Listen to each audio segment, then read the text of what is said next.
Hey, what's up, lawn gnomes? Welcome to Trailer Trash, the show that lets you know if you should be excited for the movies or not. Every week I try to balance out my trailers, but as much as I love superhero movies, I'm getting a little sick of constantly reviewing them lately.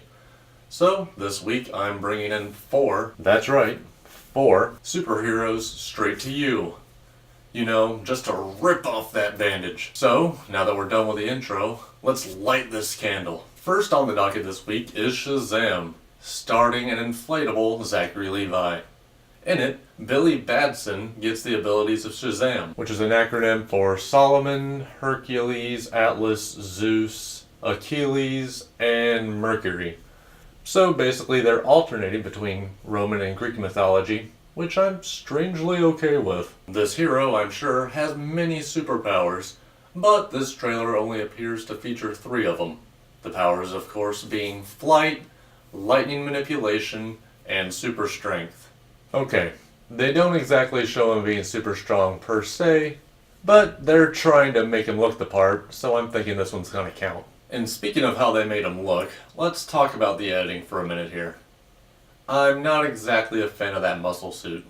It looks a lot like they shoved a bicycle pump up his ass and just hoped for the best. As for story, there isn't really much to go on here. A lair. Yes. If you have a location like on a cliff, like a castle-esque type thing. Overlooking some water. Splashing on rocks and stuff, then we will take that. Just seems like a run-of-the-mill, kid gets powers, fights a baddie, and gets a power trip type of tale. You know, like Spider-Man, except at least Billy here isn't running around shooting sticky substances all over town. All in all, I'm going to have to give DC's Shazam a 5 out of 10. Great actors, average story, and slightly subpar editing. Yeah, I'll go see it, but I won't exactly blame you if you want to sit this one out.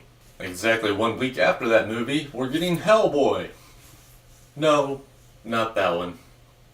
There he is. That's right.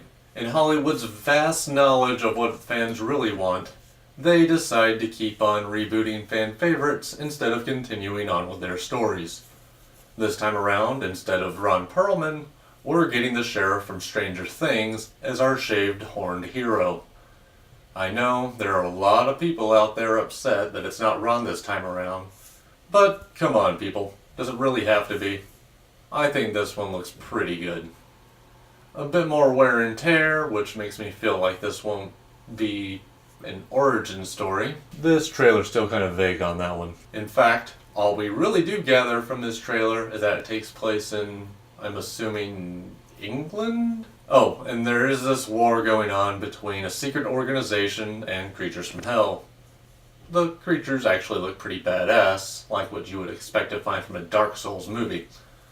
You can tell they put a lot of time and effort into their designs.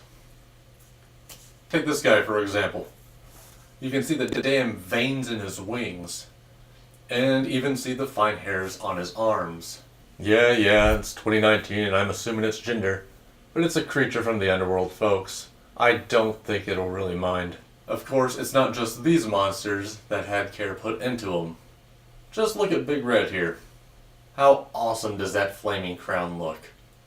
If you're looking away from the screen right now, then I strongly advise you to take a quick peek at this beauty. Gorgeous. Taking everything into account, I'm going to have to give this hunka burnin' sulfur a 7 out of 10.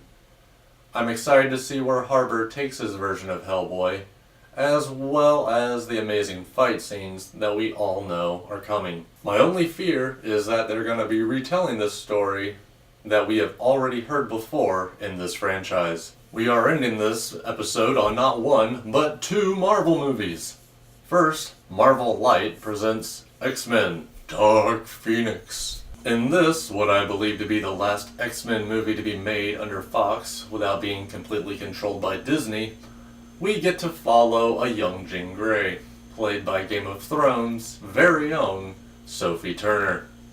And judging by the trailer, it appears as though, much like Sansa Stark, Jean is quickly finding out that she is much more powerful than she initially anticipated. Naturally, this leads to both sides of the X-verse trying to get their hands on her, with the Professor, once again played by James McAvoy, trying to teach her to control her powers and use them for the betterment of humanity, whilst Magneto, Michael Fassbender, tries to get her to use her powers as a weapon. Which side will end up on top? Well, as much as I'm certain she joins the X-Men in the end, as she has done many other times before in the stories, I kinda hope Magneto actually wins this time around.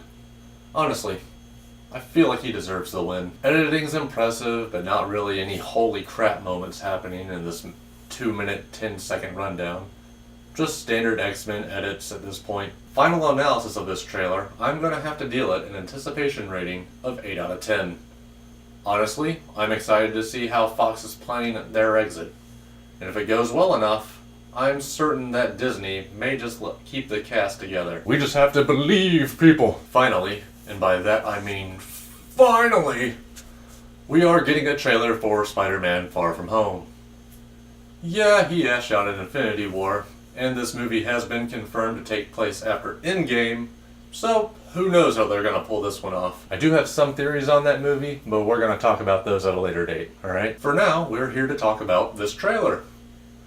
Who doesn't love a good summer vacation? Spending time with friends, away from responsibility, not having to wear tights for a few weeks. Okay, that last one might just apply to Peter, but still, he kinda needs this vacay more than anyone else on that trip.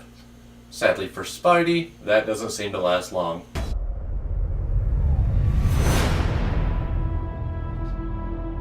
So nice to finally meet you, Spider-Man. Fury's alive too? Wait, where's Tony? Has anyone seen Tony? Oh well, at least we still have Happy. My bad. Sidetracking myself. Sorry about that. So, Fury's recruiting Spider-Man to help out in London, eh? And he also recruited Mysterio, I guess? You don't want any part of this.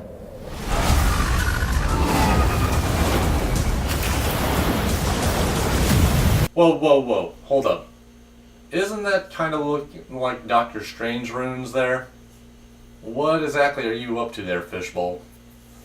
For those of you who don't know, Mysterio's powers are literally just special effects. It's kind of his thing.